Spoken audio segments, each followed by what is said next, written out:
Shalom Dewasa Muda CK7. Shalom. Kita percaya bahwa Tuhan kita luar biasa. Amin. Siap untuk memuji Tuhan. Mari sama-sama sorakan. Through you I can do anything. I can do all things. Cause it's you who give me strength. Nothing is impossible. Through you that I surrender. Strongholds are broken. I am living by faith. Say, nothing is impossible. Beri kemuliaan buat Tuhan Yesus.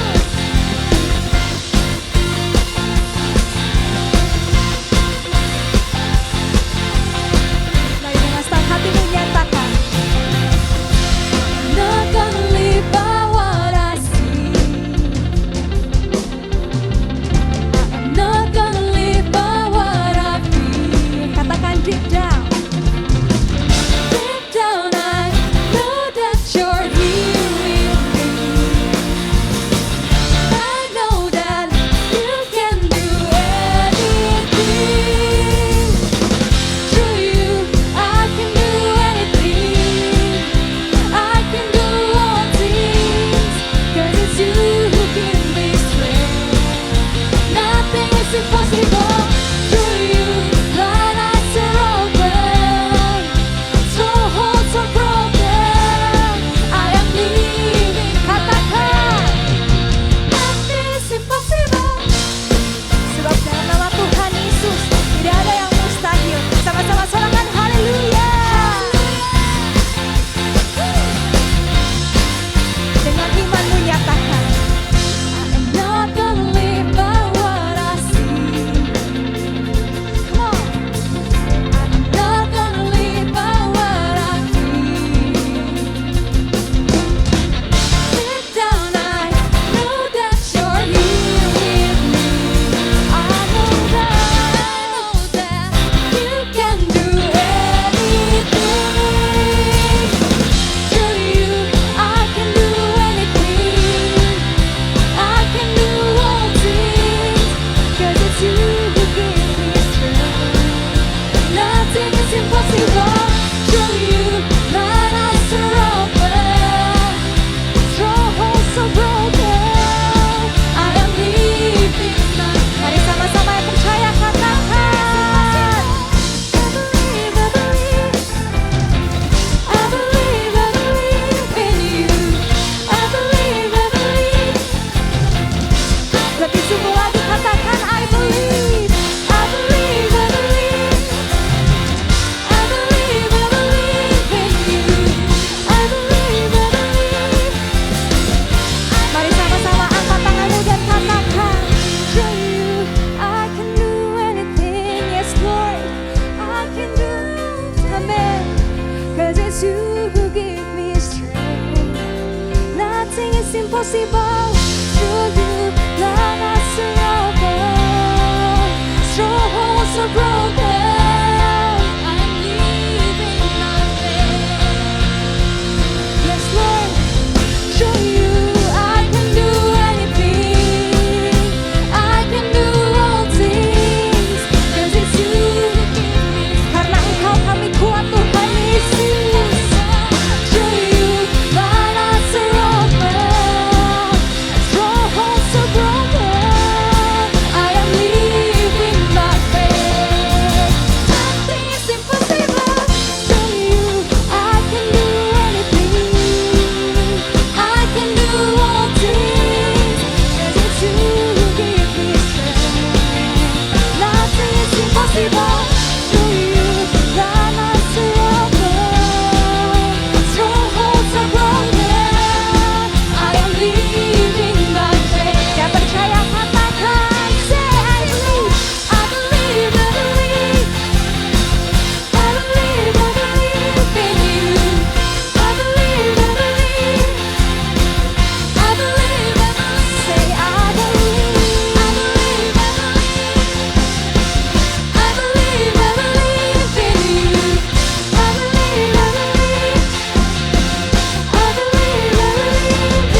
siapkan hati kita yang terbaik. Kita sama-sama sembah Dia. Bapa, kami datang Tuhan, kami datang untuk menyembah Engkau. Apapun kondisi kami saat ini, apapun situasi di luar sana saat ini Tuhan, kami mau bawa hati kami yang terbaik untuk menyembah Tuhan. Sebab kami tahu setiap peperangan ini miliknya Tuhan. Sebab kami tahu tidak ada yang mustahil bagi Tuhan kami. Terima kasih Tuhan.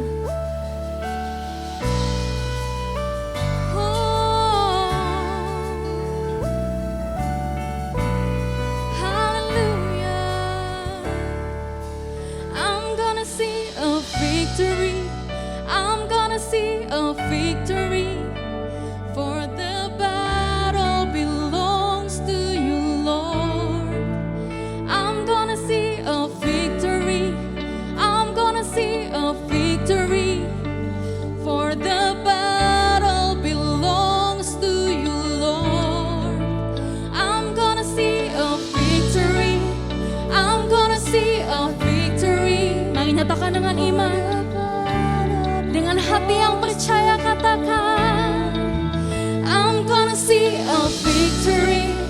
I'm gonna see a victory. Belongs to you.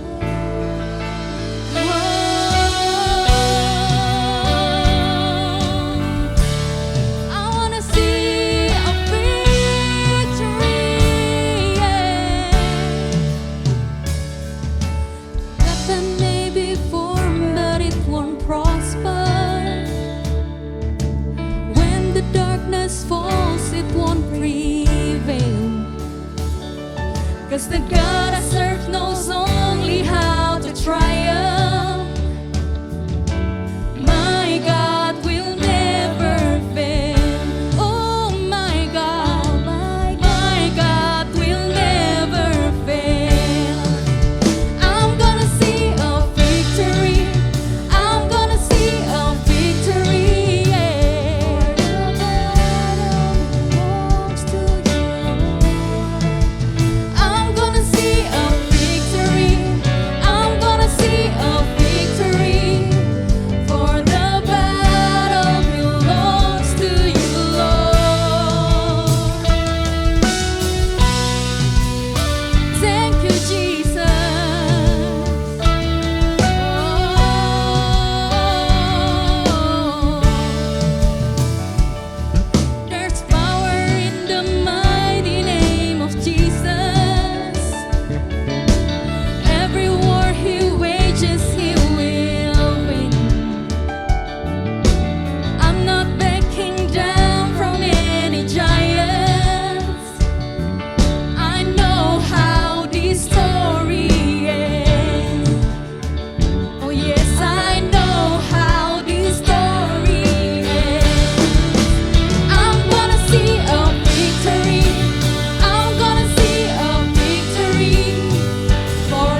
see a victory. I'm gonna see a victory.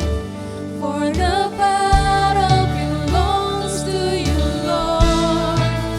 I'm gonna see a victory. Yeah. I'm gonna see a victory. I'm gonna see.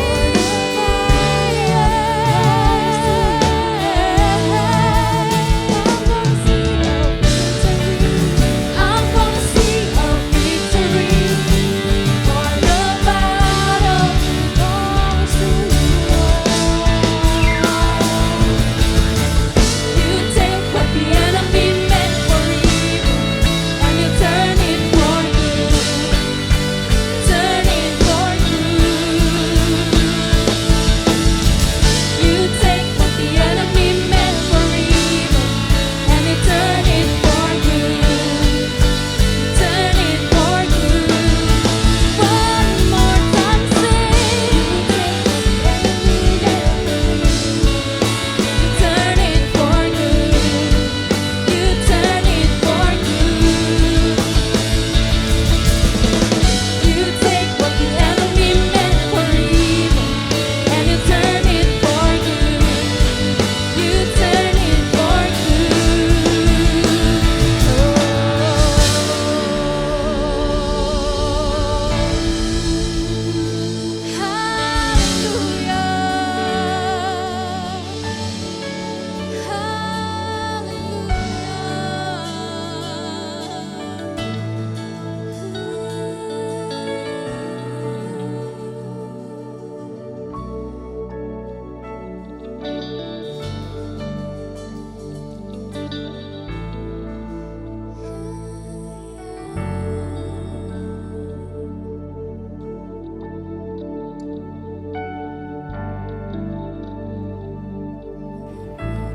Shalom, senang sekali saya bisa menjumpai saudara kembali yang profesional dan juga yang couples dari GBI CK7.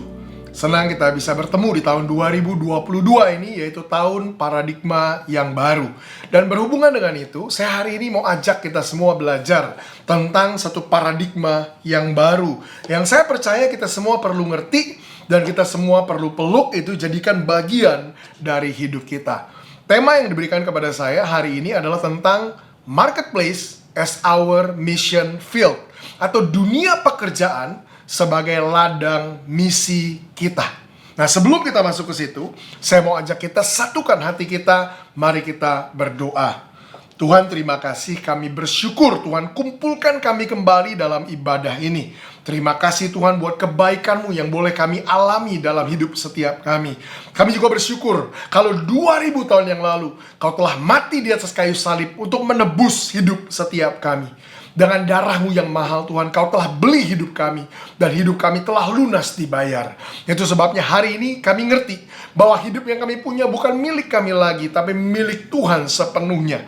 Setiap nafas yang kami hirup, setiap detak jantung kami, bahkan darah yang mengalir di tubuh kami, seluruhnya milik Tuhan. Dan karena semuanya milik Tuhan, ajar kami hari ini Tuhan untuk bisa mempergunakan hidup ini untuk memuliakan nama Tuhan.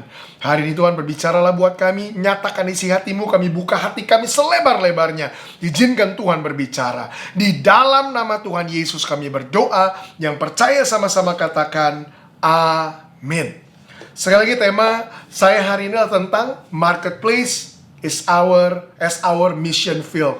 Jadi dunia pekerjaan sebagai ladang misi kita. Saya mau ajak kita sama-sama buka Alkitab kita ke satu kisah yang singkat di dalam Alkitab, yaitu Matius pasal 21 ayat 18 dan 19.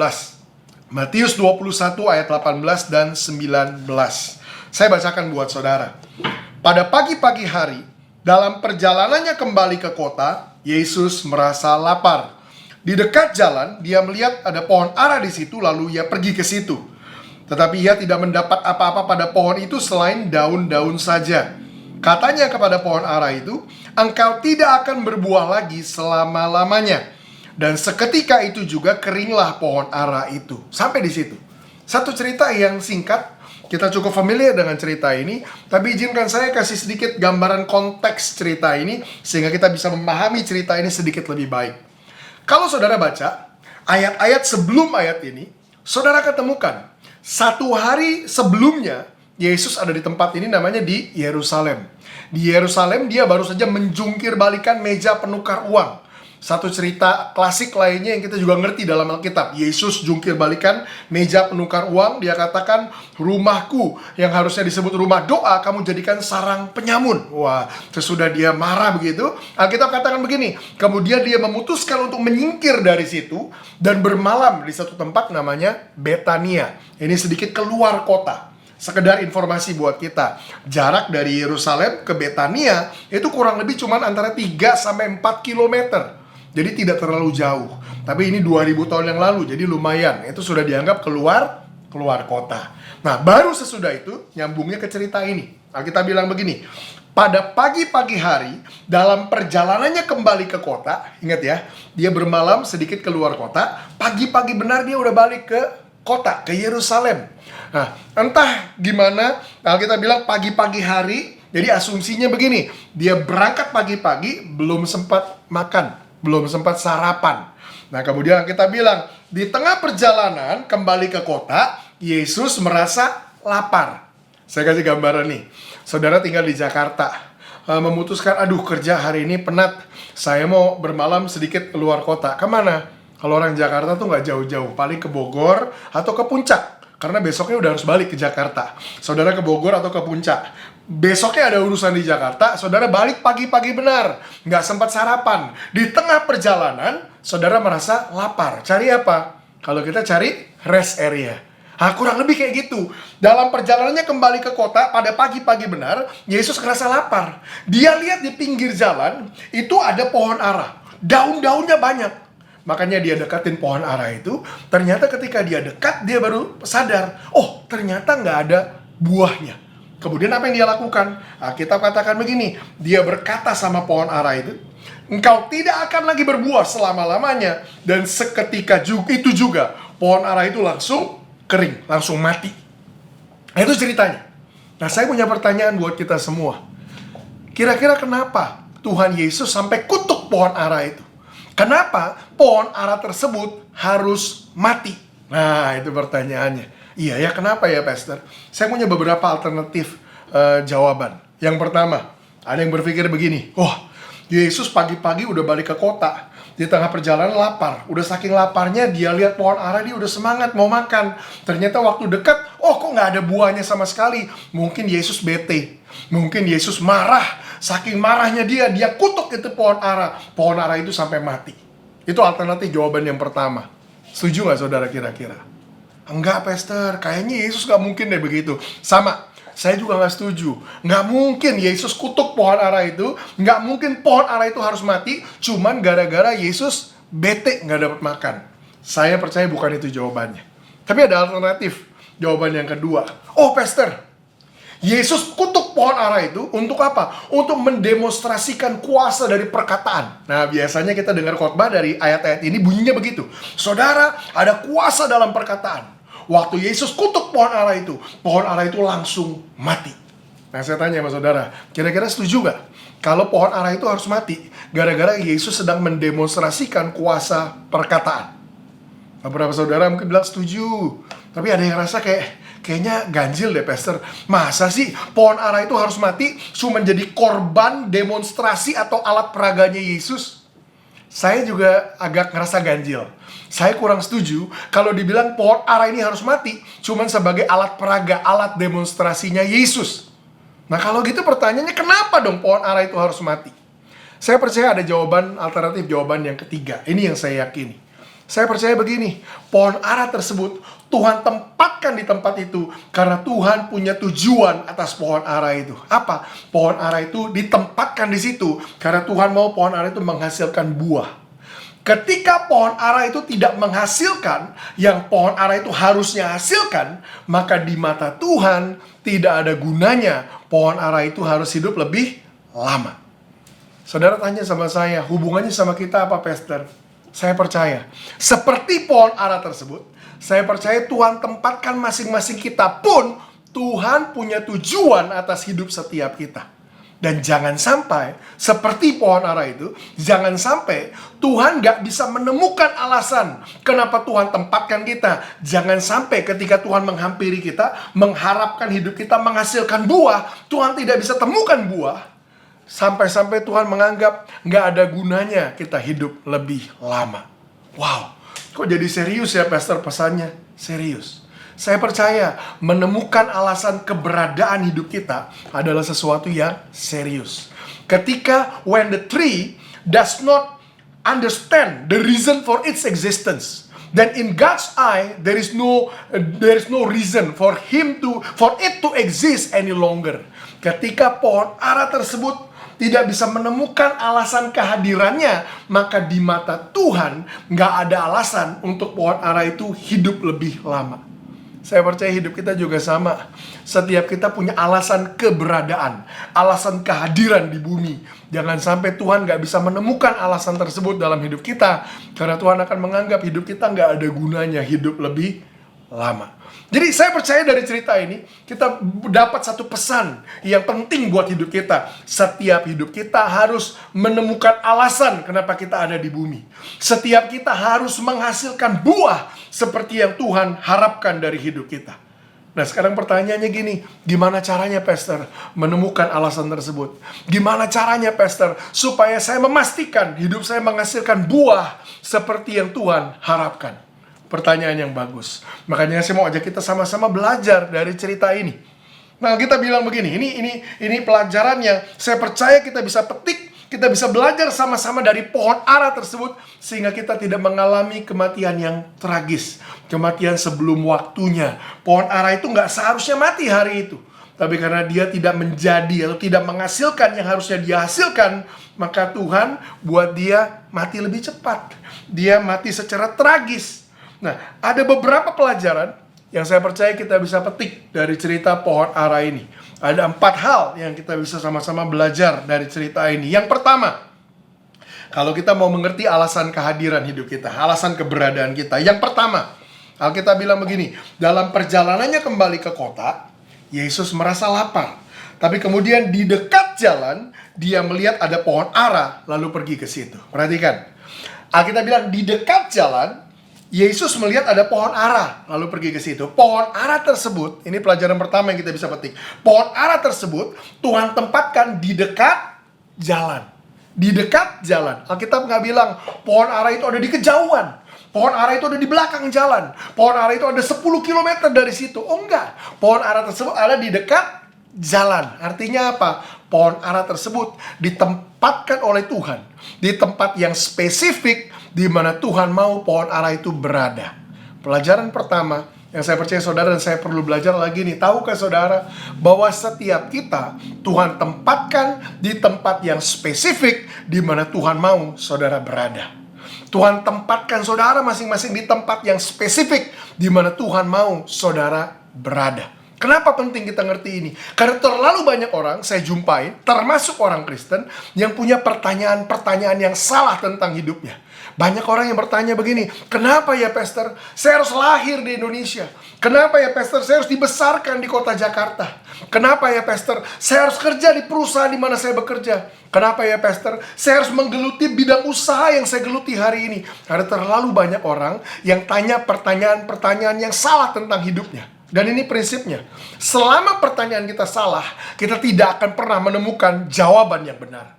Tapi hari ini yang pertama yang setiap kita perlu belajar ngerti adalah gini, Tuhan tempatkan masing-masing saudara di tempat yang spesifik di mana Tuhan mau saudara berada. Artinya begini, perihal saudara lahir di mana, besar di mana, bekerja di mana, menggeluti bidang apa hari ini, Tuhan yang secara spesifik tempatkan saudara di situ.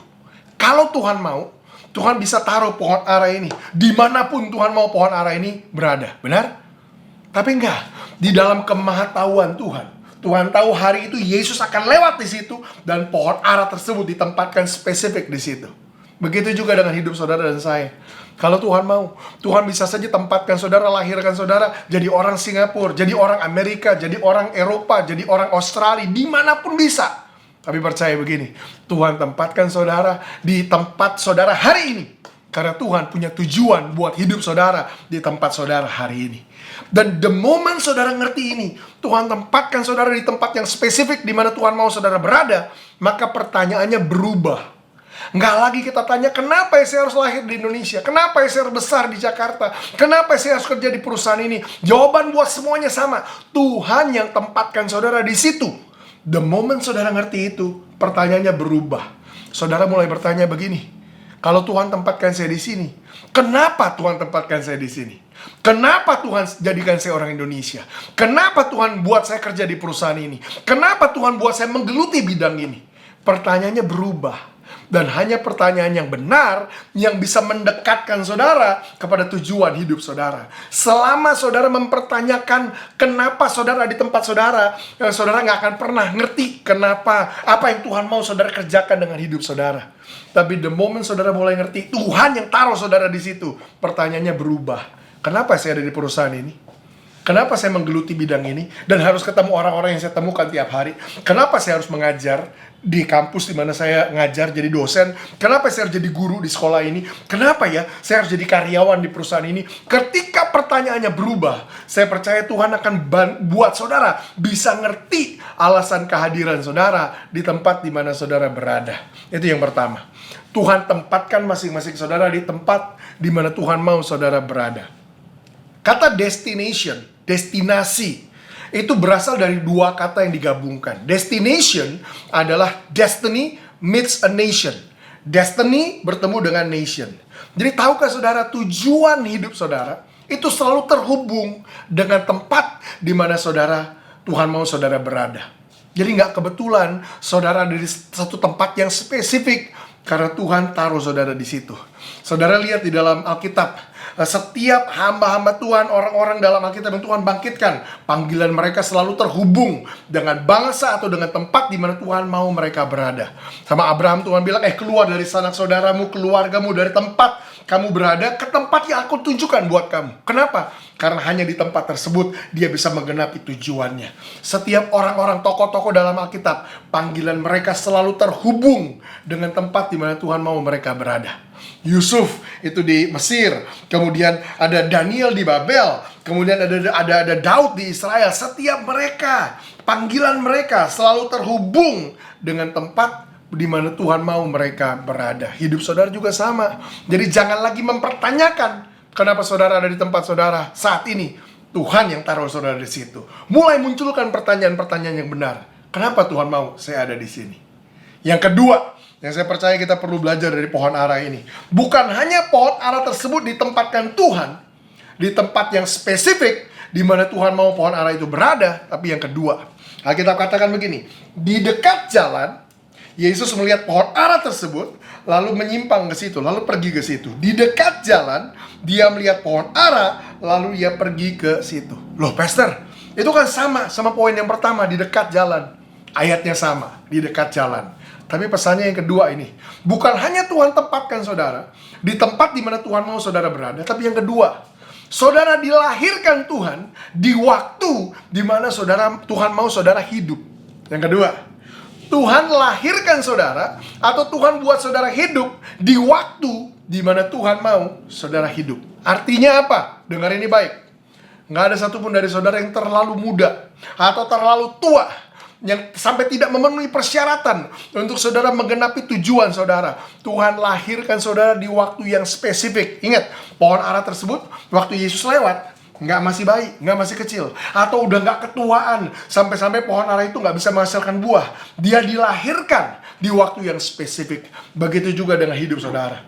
Terlalu banyak kita mendiskualifikasi diri kita dengan berkata begini, enggak, saya masih terlalu muda. Enggak, saya udah ketuaan. Enggak, saya begini dan saya begitu. Dengar baik-baik. Yang kedua, bukan hanya Tuhan tempatkan saudara di tempat yang spesifik, tapi juga saudara dilahirkan oleh Tuhan di waktu yang spesifik. Each one of you are born in such a time as this. Setiap daripada saudara, Tuhan lahirkan di waktu yang sedemikian ini. Kenapa? Tuhan punya tujuan buat hidup saudara. Saudara tidak terlalu muda, saudara tidak terlalu tua. Berapapun usia saudara hari ini, saudara ada di waktu yang tepat di mana Tuhan mau saudara hidup. Kenapa? Karena Tuhan punya tujuan buat hidup saudara. Embrace that purpose. Peluk, rangkul tujuan itu. Tuhan punya tujuan buat hidup saudara. Kapan, Pastor? Tuhan mau pakai saya? Sekarang. Jadi ngomong tentang gak terlalu muda, gak terlalu tua, implikasinya apa? Tuhan mau pakai saudara sekarang. Jangan ada anak muda hari ini yang bilang begini, nantilah kalau saya udah mapan, nantilah kalau bisnis saya udah besar, nantilah kalau perusahaan saya udah besar, nanti. Nggak ada kita yang tahu kapan nanti dan apa yang akan terjadi nanti. Tapi the moment saudara dengar suara Tuhan, Alkitab bilang, jangan keraskan hatimu, kamu responi dia sekarang. Tuhan mau pakai saudara sekarang. Jangan tunggu sampai saudara tua. Nanti alasan kita lain lagi. Wah, sekarang saya udah ketuaan, harusnya dulu. No. Tuhan mau pakai saudara sekarang. Itu poin yang kedua. Tuhan tempatkan saudara di tempat spesifik di mana Tuhan mau saudara berada. Yang kedua, Tuhan lahirkan saudara di waktu ini karena Tuhan mau pakai saudara sekarang. Yang ketiga, yang saya percaya kita perlu belajar dari pohon ara ini. Kita bilang begini, pohon ara itu ditempatkan Tuhan di dekat jalan. Makanya Yesus datangi pohon ara tersebut. Kenapa? Karena Yesus mengharapkan buah dari pohon ara itu. Tapi yang menarik begini, Alkitab bilang, dia tidak mendapati buah dari pohon ara itu, cuman ada daun-daunnya saja. Apa pesan yang ketiga? Pesan yang ketiga, Tuhan mengharapkan hidup saudara menghasilkan buah. Jadi bukan hanya saudara tempatkan Tuhan di tempat yang spesifik, di waktu yang spesifik, tapi yang ketiga, Tuhan mengharapkan hidup saudara menghasilkan buah. Nah, yang menarik dari cerita ini adalah begini. Alkitab bilang, Yesus temukan ada banyak daunnya, tapi nggak ada buahnya. Ada yang bilang sama saya begini, Pastor, ini Yesus kok nggak realistis? Gimana kalau pohon ara ini seharusnya memang lagi bukan musim berbuah? Nah, nanti dulu. Saudara perlu belajar ini ilmu perkebunan pohon ara. Apa itu, Pastor? Saudara ngerti gini, ini kalau orang hidup di Timur Tengah, di Israel waktu itu, mereka ngerti ini. Pohon ara, ini hukumnya. Setiap kali musim berbuah itu ditandai dengan begini, dengan daun-daun yang banyak.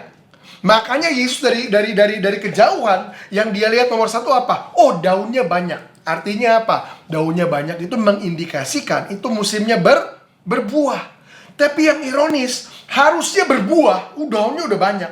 Waktu dia deketin, loh kok nggak ada buahnya, cuman banyak daunnya. Jadi musimnya musim berbuah, tapi dia tidak menghasilkan buah. Saya percaya dalam ini sendiri ada pesannya buat kita. Apa?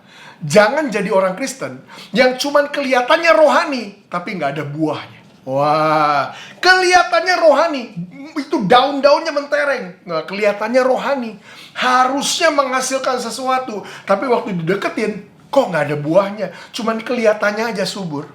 Kelihatannya Kristen, kelihatannya rohani, tapi hidup kita nggak menghasilkan buah. Kalau pakai kalung salib gede banget.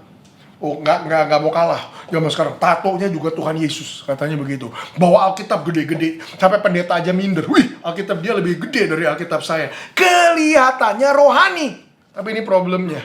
Hidupnya nggak menghasilkan buah. Waktu dideketin, ya kelihatannya doang Kristen. Ternyata hidupnya nggak menghasilkan buah. Ini poin yang ketiga. Saya percaya kita harus belajar ngerti ini. Setiap kita Tuhan tuntut bukan cuma untuk terlihat rohani, tapi sungguh-sungguh menghasilkan buah dari hidup kita. Kita harus menghasilkan buah. Jangan seperti pohon ara itu, yang cuma kelihatannya banyak daunnya, tapi nggak ada buahnya. Setiap kita harus menghasilkan buah. Nah, pertanyaannya apa buah yang dimaksud di sini? Buah seperti apa, Pastor? Selama ini kita diajar ada buah-buah yang harus kita hasilkan dari hidup kita. Setidaknya ada 3 macam buah yang kita harus hasilkan. Yang kita diberikan pengajaran yang bunyi gini. Saudara, kita harus menghasilkan buah yang pertama. Namanya buah pertobatan. Apa itu? Kita harus menunjukkan perubahan hidup yang mengikuti pertobatan kita. Tadinya suka marah-marah, sekarang jadi lemah lembut. Yang tadinya terikat dengan narkoba, sekarang dibebaskan. Yang tadinya penipu, sekarang jadi orang jujur. Itu namanya buah pertobatan. Perubahan hidup yang terjadi sebagai hasil dari pertobatan. Oke, buah yang pertama. Yang kedua, kita diajarkan, saudara, kita harus menghasilkan buah roh. Apa itu? Karakter kita harus berubah. Kita harus punya kasih, kita harus punya kesabaran, kelemah lembutan, penguasaan diri, dan seterusnya. Kita harus menghasilkan buah roh. Wah, keren. Kemudian kita diajar lagi yang ketiga, saudara. Kita harus menghasilkan buah jiwa-jiwa. Wah, apa itu? Kita harus memenangkan jiwa, bawa orang kepada Tuhan. Bahkan di tempat lain lagi kita diajar, ada buah yang keempat, saudara. Apa itu? Kita harus menghasilkan buah pelayanan. Apa itu? Ayo kita harus terlibat di dalam gereja lokal, ikut melayani Tuhan. Oke, itu 4 macam buah ya, bukan 3, 4. Boleh. Tapi saya percaya ada jenis buah lagi.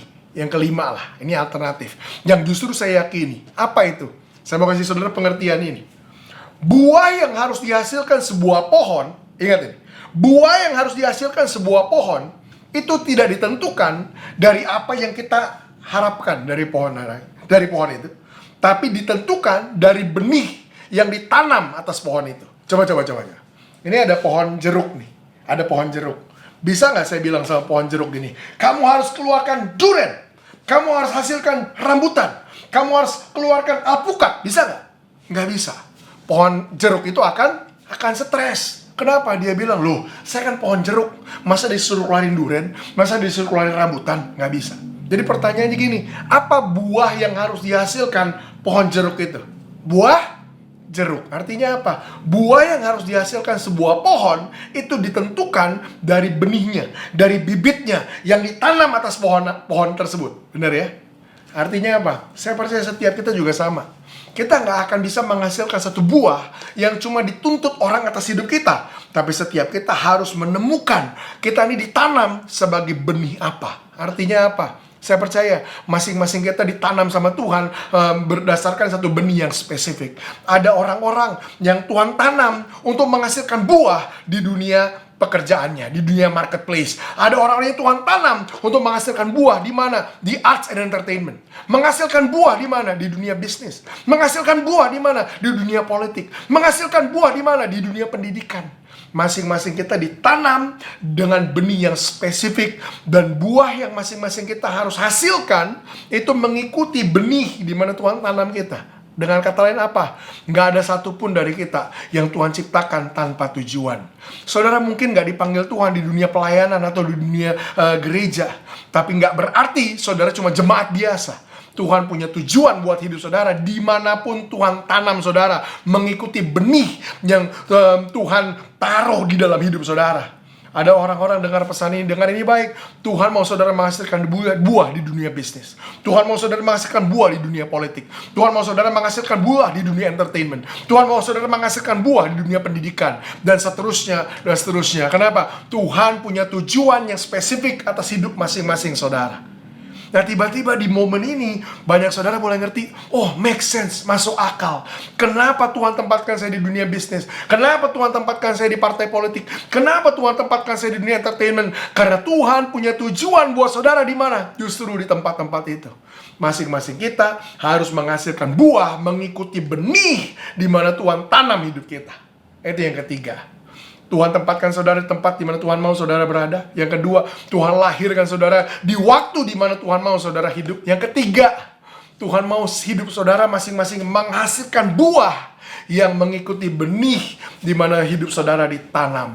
Artinya Tuhan punya tujuan buat masing-masing saudara. Sekedar karena saudara nggak dipanggil untuk berkhotbah, nggak berarti Tuhan cuma jadikan saudara jemaat biasa. Tuhan punya tujuan di dunia pengaruh saudara masing-masing. Tuhan punya tujuan buat hidup saudara masing-masing. Yang keempat, yang terakhir, apa yang kita bisa belajar dari pohon ara ini? Oh, udah pastor, saya udah ngerti sekarang. Ternyata Tuhan taruh hidup saya di tempat yang spesifik. Oh, saya nggak kemudaan, saya nggak ketuaan, saya udah ngerti pastor. Dan ternyata, wah, saya ini pengusaha. Saya pikir selama ini saya cuma jemaat biasa. Ternyata hari ini saya belajar. Tuhan mau saya menghasilkan buah justru di dunia usaha saya, di dunia bisnis saya, atau di dunia politik saya, di dunia entertainment saya. Wah, saya ngerti sekarang, pastor. Tapi pertanyaannya gini, pastor. Buah seperti apa yang saya harus hasilkan di dunia saya ini? Seperti apa yang saya harus kerjakan di dunia pekerjaan saya, di dunia bisnis saya, di dunia entertainment saya hari ini? Apa yang saya harus hasilkan? Pertanyaan yang bagus. Yang keempat, yang saya mau kita sama-sama belajar. Hari itu panggilan pohon ara itu menghampiri dia. Saudara perhatikan ya, ceritanya bilang ini. Yesus menghampiri pohon ara itu. Dia pergi ke pohon ara itu. Selama ini kita berpikir, oh, saya mencari panggilan saya. Saya mencari tujuan keberadaan hidup saya. Saya mencari apa sih alasan Tuhan ciptakan saya. Dengar, kita pikir kita yang harus cari kemana-mana. Tapi hari itu akan datang di mana bukan saudara yang mencari panggilan saudara, tapi sebaliknya panggilan saudara yang justru menghampiri hidup saudara. Hari itu Yesus yang menghampiri pohon ara itu. Saya percaya gini, hari itu akan datang di mana bukan saudara yang cari panggilan saudara, tapi panggilan saudara justru mencari hidup saudara. Saudara bilang, dalam bentuk apa pastor panggilan bisa menghampiri hidup saya? Hari itu panggilan menghampiri pohon ara tersebut dalam bentuk begini. Yesus merasa lapar. Apa itu? Saya percaya ini caranya. Banyak saudara akan menemukan panggilan saudara. Gimana caranya, pastor? Ketika panggilan saudara menghampiri hidup saudara dalam bentuk begini, ada kebutuhan yang sederhana yang saudara jumpai di tengah-tengah keseharian saudara. Ada kebutuhan yang sederhana yang saudara jumpai di tengah-tengah keseharian saudara. Saya nggak tahu apa yang saudara yakini sebagai panggilan hidup saudara. Mungkin ada yang saudara yang bilang begini, Tuhan panggil saya untuk memberantas kemiskinan. Tuhan panggil saya untuk kasih makan banyak orang. Tuhan panggil saya untuk kasih pendidikan buat banyak orang. Terserah. Tapi yang pasti begini, saya suka ngomong sama orang, jangan mimpi Tuhan pakai hidup saudara untuk memberantas kemiskinan. Kalau ada satu orang miskin aja saudara nggak bisa bantu. Jangan mimpi kasih makan banyak orang. Kalau ada satu orang minta makan aja saudara nggak bisa kasih. Jangan mimpi kasih pendidikan buat banyak orang. Kalau ada satu orang yang nggak punya pendidikan aja saudara nggak bisa tolong. Artinya apa? Hari itu akan datang di mana panggilan saudara akan menghampiri saudara. Bisa jadi bentuknya sekedar begini. Ada orang yang ngetuk pintu saudara dan bilang, Pak tolong saya. Mungkin di lampu merah ada yang ketuk jendela saudara dan bilang, Pak tolong kasih saya makan. Bisa jadi hari itu datang ketika panggilan menghampiri hidup saudara dalam bentuk apa? Kebutuhan sederhana yang menghampiri hidup saudara. Pohon ara tersebut mungkin berdiri di situ punya mimpi, saya mau kasih makan satu kota. Tapi hari itu ketika panggilan menghampiri dia, bentuknya Yesus merasa lapar. Dia mungkin ngerasa, enggak, saya dipanggil buat sesuatu yang lebih besar dari ini. Masa cuma kasih satu orang makan? Dia gagal meresponi kebutuhan yang datang menghampiri dia. Dan karena kegagalannya meresponi panggilan itu, Tuhan menganggapnya nggak ada gunanya hidup lebih lama. Jangan sampai kita gagal mengenali panggilan yang menghampiri hidup kita. Bentuknya apa, pastor? Ya itu tadi. Bisa jadi bentuknya sekedar lewat kebutuhan kecil yang kita jumpai sehari-hari. Kebutuhan kecil yang kita jumpain sehari-hari. Dengar ini. Kemampuan kita meresponi kebutuhan yang muncul dalam hidup kita akan menentukan Tuhan bisa percayakan kita tanggung jawab yang lebih besar atau tidak. Sebaliknya, kegagalan kita meresponi kebutuhan yang hadir dalam hidup kita, itu bisa jadi menutup pintu justru untuk panggilan yang lebih besar. Pohon ara tersebut saya percaya diciptakan Tuhan buat tujuan yang besar. Tapi karena dia gagal meresponi kebutuhan kecil yang dia jumpain, maka itu yang menutup pintu sehingga Tuhan gak bisa pakai dia buat sesuatu yang lebih besar. Hidup saudara pun saya percaya Tuhan punya panggilan yang besar buat hidup saudara. Dan Tuhan akan izinkan satu hari itu datang. Ada kebutuhan datang menghampiri hidup saudara. Ayo, responi kebutuhan yang ada. Jadi dimanapun Tuhan tempatkan saudara hari ini, ketika ada kebutuhan datang menghampiri hidup saudara, belajar responi itu. Karena itu bisa jadi cara Tuhan untuk menunjukkan saudara, itu panggilan saudara. Cara kita meresponi kebutuhan yang ada, itu yang akan menentukan apakah ada pintu-pintu yang akan mulai terbuka buat hidup kita, atau justru kegagalan kita meresponi kebutuhan, itu yang menutup pintu kita untuk kita dipakai Tuhan buat sesuatu yang lebih besar. Saya mau tutup dengan pemikiran ini. Ada orang tanya sama saya, pastor, oh kalau gitu saya jumpain banyak kebutuhan di sekitar saya. Ada orang-orang yang minta tolong, ada orang-orang yang minta bantuan dan segala macam. Tapi pastor, mereka tanya gini, bagaimana kalau itu bukan panggilan saya sebenarnya? Apa saya harus responin semuanya? Bagaimana kalau itu bukan panggilan saya? Itu pertanyaannya. Ini jawaban saya. Saya tanya balik, bagaimana kalau itu panggilan kamu? Loh kok gitu, pastor? Iya, kita tanya pertanyaan, gimana kalau bukan panggilan, bukan panggilan. Kita berusaha menemukan alasan untuk tidak meresponi sesuatu. Tapi yang jadi lebih serius adalah begini, bagaimana kalau ternyata itu adalah panggilan kita dan kita nggak responin? Saya jawab orang begini, kalau itu bukan panggilan kamu pun nggak ada pernah salah nolong orang. Nolong orang itu nggak pernah salah. Justru yang lebih serius adalah gimana kalau itu panggilan kamu dan kamu nggak responin. Kamu tolak kebutuhan yang ada dengan berpikir, mungkin itu bukan panggilan saya. Padahal itu panggilan kamu. Itu cara Tuhan menggiring kamu ke dalam panggilan kamu dan kamu gagal responi. Malah lebih serius konsekuensinya. Jadi jawabannya simpel. Kalaupun itu bukan panggilan kamu, dalam Alkitab gini, nggak pernah salah kita bantu orang. Ya kita responin aja, kita bantu orang.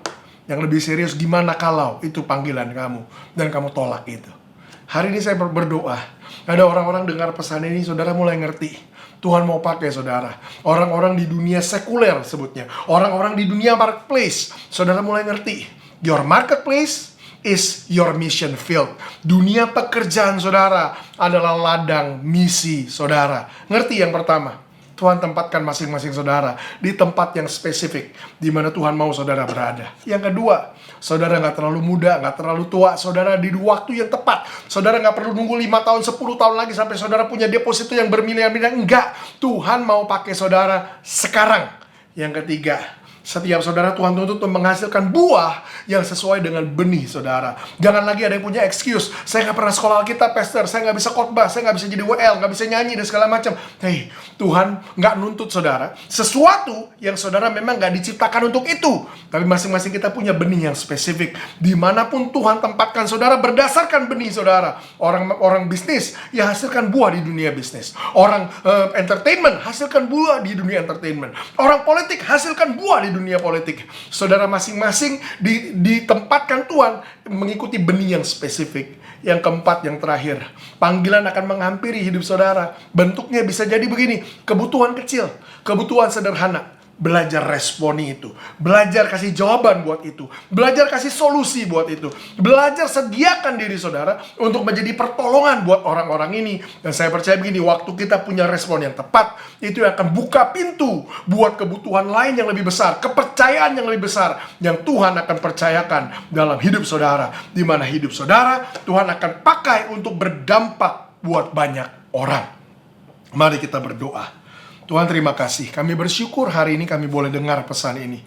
Satu pesan yang ngajar kami tentang panggilan hidup kami. Bahwa Tuhan punya rencana buat masing-masing kami.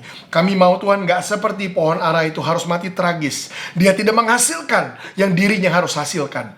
Kami sadar hari ini Tuhan ciptakan masing-masing kami. Tuhan punya tujuan yang spesifik. Dan kami mau Tuhan menghasilkan buah seperti yang Tuhan harapkan dari hidup kami. Itu sebabnya hari ini Tuhan, apa yang kami belajar, kami mau aplikasikan dalam hidup kami.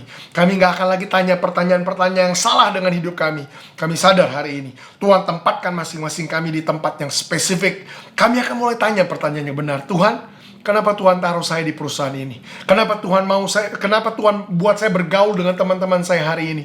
Kenapa Tuhan taruh saya di tempat ini? Kami mau menemukan alasan keberadaan kami Tuhan. Dengan mulai tanya pertanyaan-pertanyaan yang benar. Hari ini Tuhan kami gak lagi mau bersembunyi di balik excuse kami. Kami terlalu muda, kami terlalu tua, nanti dan segala macam. Kami sadar Tuhan mau pakai hidup kami sekarang.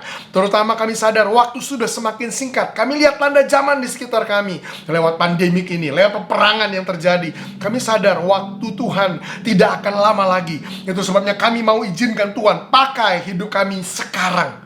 Dan hari ini Tuhan kami sadar Tuhan punya benih yang spesifik dari hidup kami. Kami gak perlu jadi pendeta dulu baru Tuhan bisa pakai kami. Dimanapun dan jadi apapun Tuhan bikin kami hari ini, kami mau berdampak di situ. Dan kami sadar hari ini, kalau selama ini kami banyak tolak kebutuhan yang muncul di sekitar kami, kami mau respon mulai hari ini. Kami mau jadi jawaban, kami mau tolong orang, kami mau berkatin orang dimanapun Tuhan tempatkan kami. Dan melalui itu kami percaya banyak orang yang akan kami bawa sama Tuhan. Nama Tuhan dipermuliakan. Tuhan, aku berdoa, pakai anak-anakmu Tuhan, jadi misionarismu, orang-orang utusanmu yang Tuhan utus ke dunia pekerjaan mereka masing-masing, buat hidup mereka bercahaya, buat hidup mereka berdampak, buat melalui hidup mereka nama Tuhan dipermuliakan. Aku berdoa Tuhan, aku lepaskan pengurapanmu, kuasamu menyertai hidup mereka, sehingga lewat hidup mereka ada dampak yang besar yang dihasilkan, mengubah kota ini, mengubah bangsa ini. Dalam nama Tuhan Yesus kami berdoa, amin. Tuhan Yesus berkati saudara. Shalom, komunitas Dewasa Muda CK7 yang dikasih Tuhan. Terima kasih telah mengikuti ibadah Dewasa Muda dari awal hingga dengan selesai. Kami juga ingin mengucapkan terima kasih kepada pembicara yang sudah menyampaikan firman Tuhan yang sungguh menguatkan dan memberkati. Waktunya untuk pengumuman.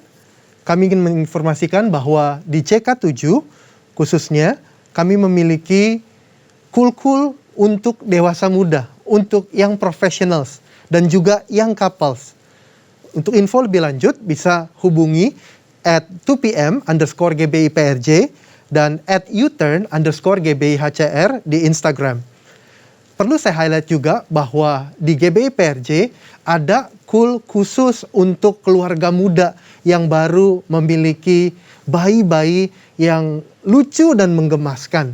Ya, memang ini khusus membahas tentang kehidupan, dinamika, ya pasti ada firman Tuhan dan pujian, tapi peserta sungguh sangat menikmati menikmati kebersamaan yang ada, dan terkadang kita overtime di ini. Ya, kenapa? Karena ada satu kedekatan, karena ada satu hal yang sangat memberkati kita semua. Ya, untuk info lebih lanjut, silahkan tune in dan DM di IG kami. Baik, mari kita memberikan persembahan ataupun persepuluhan.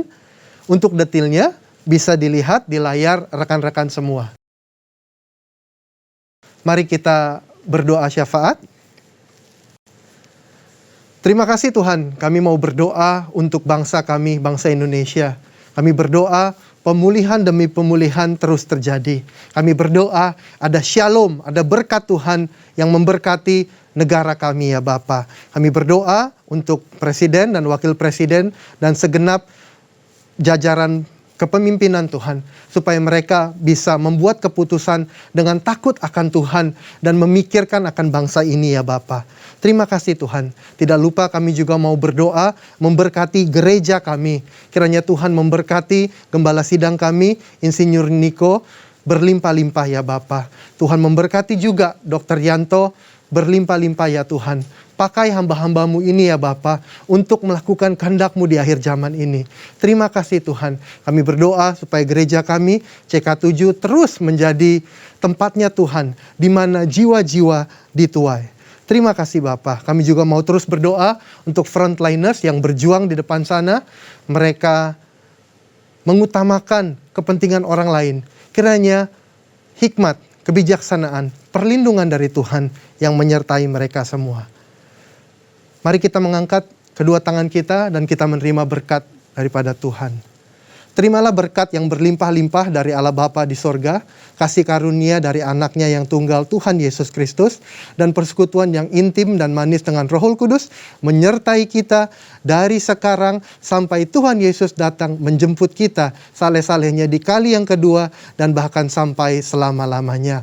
Semua yang diberkati Tuhan sama-sama katakan, amin.